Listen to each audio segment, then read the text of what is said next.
Hello students, मेरा नाम है अशोक गुप्ता। मेरे यूट्यूब चैनल पर आप सभी का स्वागत है। स्टूडेंट्स, आज मैं लेकर आया हूं लेक्चर 29 और आज के लेक्चर में हम क्लास 10th की एक इंपॉर्टेंट थ्योरम करेंगे जिसका नाम है बीपीटी और थेल्स थ्योरम। बच्चों, बीपीटी का मतलब होता है बेसिक प्रोपोर्शनैलिटी थ्योरम और इसको थेल्स थ्योरम भी कहते हैं। तो सबसे पहले देखते हैं कि इसकी स्टेटमेंट क्या है।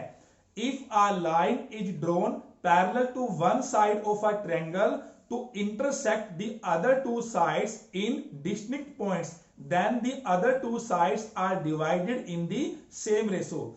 पहले से समझते हैं। हमारे पास एक ट्रायंगल है ABC। तो स्टेटमेंट कहती है अगर हम ट्रायंगल के अंदर किसी भी साइड के पैरेलल एक लाइन ड्रॉ कर दे, जैसे यहां साइड है BC, अगर हम इसके पैरेलल एक लाइन ड्रॉ कर दे जो अदर टू साइड्स को डिस्टिंक्ट पॉइंट्स पर इंटरसेक्ट करती है, मतलब अलग अलग पॉइंट्स पर इंटरसेक्ट करती है। मान लीजिए ये पॉइंट है D और ये पॉइंट है E। तो हमने ये प्रूव करना है कि अगर ऐसा हो जाए तो ये जो दोनों साइड्स है ये सेम रेशो में डिवाइड होती है। देखिए अब यहाँ पॉइंट आपका D है, तो इसने जो ये साइड AB है इसके टू पार्ट्स कर दिए, AD और DB। सेम ये जो पॉइंट E है इसने साइड AC के भी टू पार्ट्स कर दिए, AE और AEC। तो हमने ये प्रूव करना है जिस रेशो में ये साइड डिवाइड होती है उसी सेम रेशो में ये साइड भी डिवाइड होगी। तो हम प्रूव करेंगे AD by DB is equal to AE by EC। तो सबसे पहले हम लिखते हैं गिवन।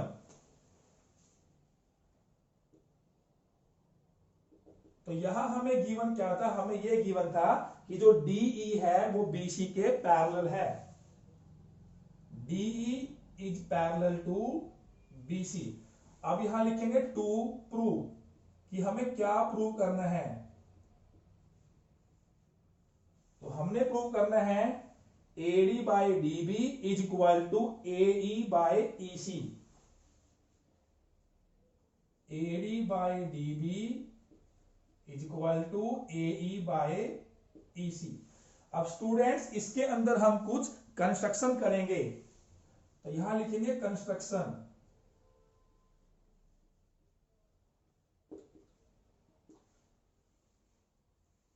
अब हमने जो कंस्ट्रक्शन करनी है वो क्या करनी है, B को E से ज्वाइन करना है, C को D से ज्वाइन करना है।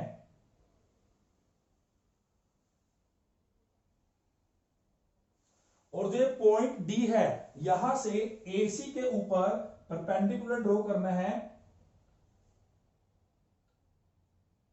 मान लीजिए पॉइंट है M और ये जो पॉइंट E है यहां से AB के ऊपर परपेंडिकुलर ड्रॉ करना है। मान लीजिए ये पॉइंट N है। तो जो जो हमने कंस्ट्रक्शन की है वो हम लिखते हैं। तो हमने क्या किया, join BE and CD, join BE and CD also. और फिर हमने क्या किया, DM परपेंडिकुलर लिया AC पर, DM perpendicular to AC and EN perpendicular to AB। EN perpendicular to AB। अब देखते हैं इसका प्रूफ।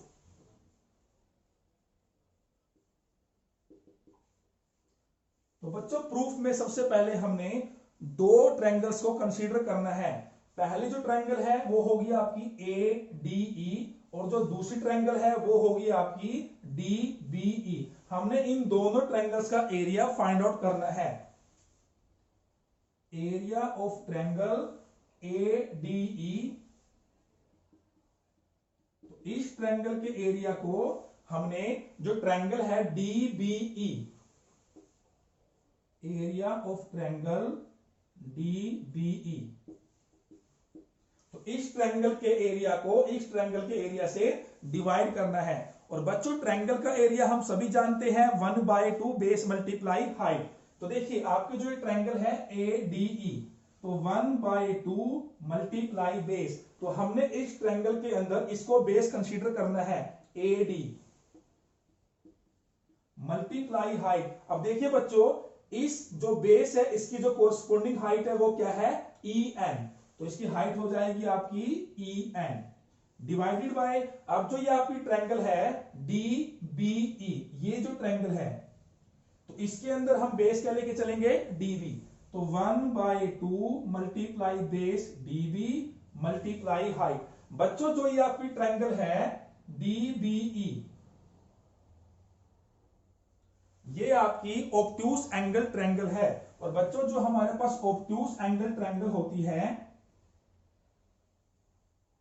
उसकी जो हाइट होती है वो हमेशा ट्रायंगल के बाहर होती है। तो इस ट्रायंगल की जो हाइट बनेगी वो क्या बनेगी, ई एन। तो यहां हम लिखेंगे ई एन।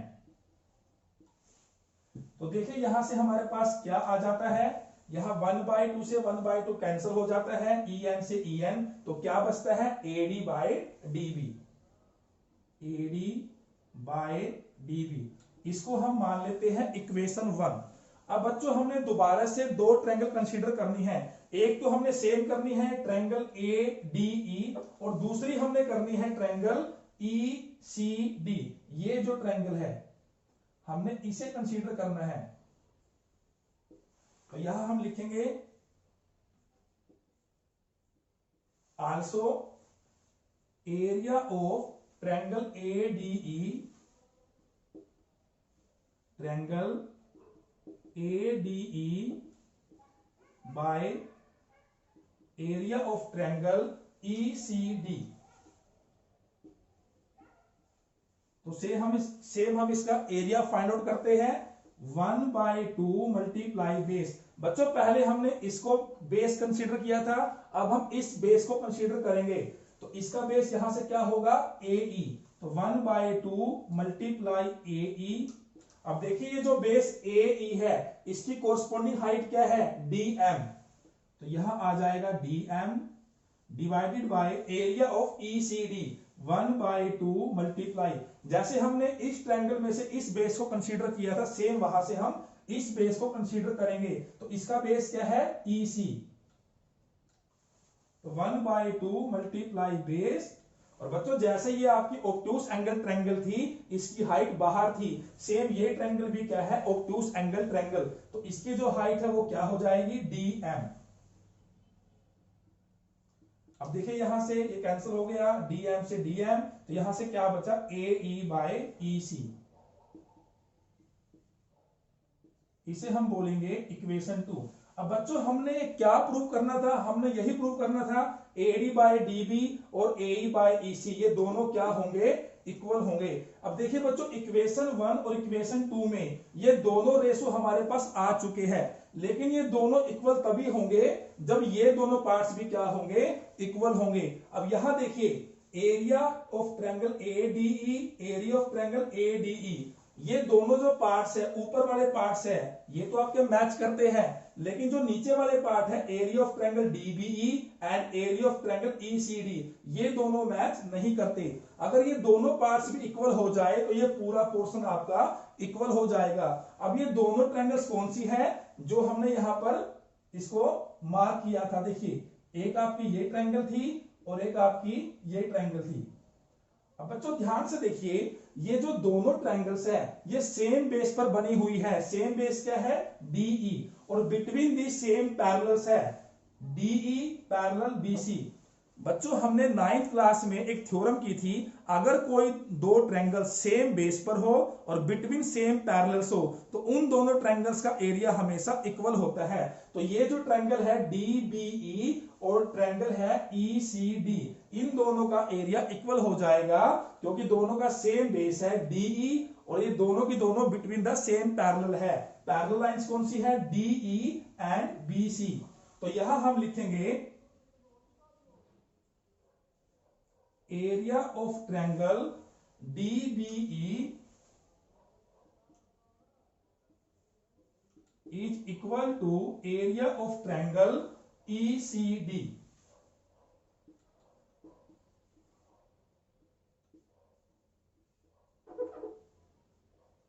इसको हम बोलेंगे इक्वेशन 3। और बच्चों इसका जो रीजन है हम वो भी लिखेंगे, same base and between same parallels.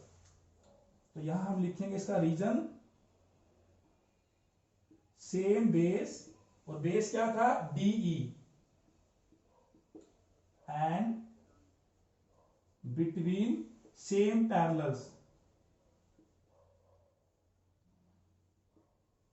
और सेम पैरेलल लाइंस कौन सी थी, DE and BC, DE and BC। अब बच्चों यहां देखिए, ऊपर वाले पार्ट्स ऑलरेडी इक्वल है, जो नीचे वाले पार्ट्स है ये दोनों हमने इक्वल कर दिए हैं। तो देखिए हमारे पास 3 इक्वेशंस बनी है, इक्वेशन 1 2 3। तो इन तीनों इक्वेशन से हमारे पास क्या रिजल्ट निकल कर आता है कि ये जो लेफ्ट हैंड साइड का पोर्शन है, ये पूरे का पूरा पोर्शन क्या है, आपस में इक्वल है। अगर ये लेफ्ट हैंड साइड वाला पोर्शन इक्वल है, तो जो राइट हैंड साइड वाला पोर्शन है, ये दोनों पोर्शन ये भी क्या हो जाएंगे, इक्वल हो जाएंगे। तो यहां हम लिखेंगे फ्रॉम 1 2 एंड 3। तो तीनों इक्वेशन से हमारे पास ये जो रेशो है इक्वल आ जाते हैं। AD by DB is equal to AE by EC। और बच्चों यही हमने प्रूव करना था। तो यहां हम लिखेंगे hence the result, hence the result. तो बच्चों ये थी हमारी आज की थ्योरम, BPT और थेल्स थ्योरम। तो बच्चों आज का लेक्चर आपको कैसा लगा मुझे कमेंट करके जरूर बताएं। अगर आपको आज की वीडियो पसंद आई है तो इस वीडियो को लाइक करें और ज्यादा से ज्यादा शेयर करें। इसके बाद हम मिलेंगे नेक्स्ट लेक्चर में एक नए टॉपिक के साथ। Thank you.